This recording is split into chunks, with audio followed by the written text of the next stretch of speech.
Amis internautes de Vodou TV Monde, bonjour et bienvenue à nous dans cette nouvelle édition du journal de recherche et de la conservation des mémoires.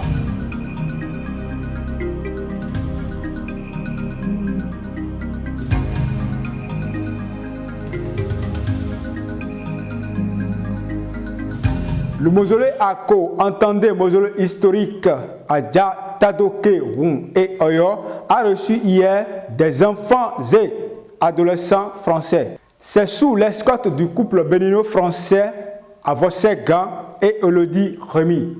La communauté noire dans l'humanité. Et tout de suite, nous allons commencer par vous montrer notre tradition, comment nos ancêtres vivaient, le concept de vie de nos ancêtres avant l'arrivée des colons, sinon des blancs, avant l'arrivée du capitalisme, du comportement européen vers l'Afrique. Soyez les bienvenus chez nous. Et puis c'est bien, parce que vous êtes arrivés en paix. Voilà, vous avez dit au ça vous dit soyez les bienvenus. Alors on dit et chez nous, quand vous rentrez dans une maison, on vous verse de l'eau par terre, alors on vous accueille en paix. C'est la paix. C'est l'eau qui apaise tout et c'est bien de marcher dans l'eau. D'accord? Vous marchez dans l'eau, c'est bien. Situé dans l'ex-royaume de Ké, aujourd'hui une commune coloniale dans la République du Bénin, le mausolée Ako assure la conservation des patrimoines matériels et immatériels de l'histoire des résistances. Voilà. Ago. Voilà.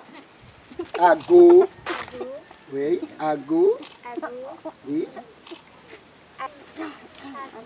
Oui. Oui.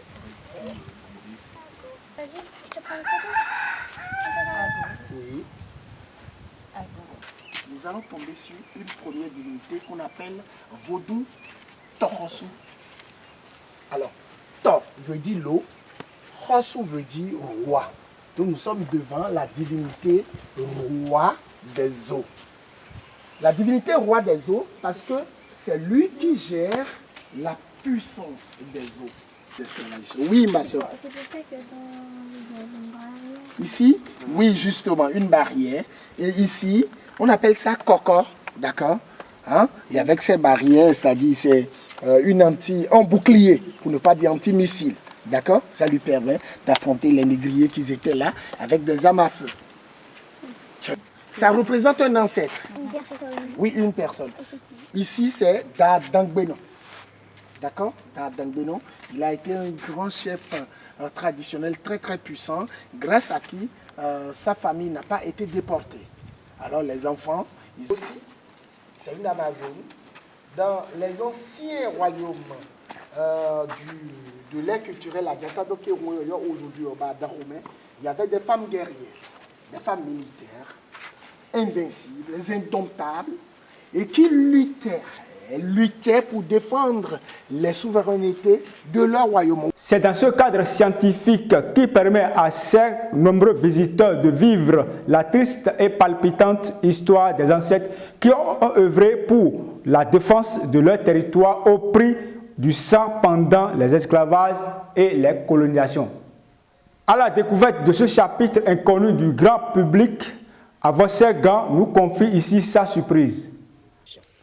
D'abord, je salue l'initiative pour l'implantation du musée, chose que je ne connaissais pas, mais franchement, je n'ai pas été déçu. Plutôt ravi et très content qu'au moins on a implanté ce musée pour perpétrer nos cultures ancestrales. Et il y a même moi-même qui suis béninois, vivant en France, je suis revenu chez moi, j'ai fait un tour et j'ai fait la découverte d'autres divinités que je ne connaissais pas. Il y a des villages dont je ne connaissais pas l'histoire, mais franchement que je viens de découvrir. Et ça me fait un grand plaisir. Je m'appelle M. Avossega Pascal. Merci. À en croire les touristes nouvelle génération, on retient beaucoup de choses. Je m'appelle Laura Naineuse. J'ai trouvé ce musée très bien. c'était cool, j'ai bien aimé, j'ai appris beaucoup de choses. Quand je vais retourner en France, je vais dire tout ça à mes amis, je vais leur apprendre. Je pense que ça va leur plaire quand même, parce que moi, ça m'a beaucoup plu. J'aimerais faire la libation aux ancêtres de mes parents. Je m'appelle Lorana Inez, je suis de la nationalité française. Alicia Lynn Olori. Je savais pas qu'il y avait autant de vaudous. Oui. Et les hôtels sont tous beaux les uns que les autres. Oui. La statue qui m'a le plus impressionnée, c'est celle qu'il y a derrière moi. Ah ouais. Parce que je savais pas qu'il y avait quelqu'un qui avait marqué l'Afrique autant. Oui. Alicia Lynn Olori. Ainsi s'achève cette édition du journal de recherche et de la conservation des mémoires par Vodou TV Monde. Reportage Facile Nyingira et Sylvain Amoussou. Présentation Expédie Tico. Je vous souhaite une agréable suite de nos programmes.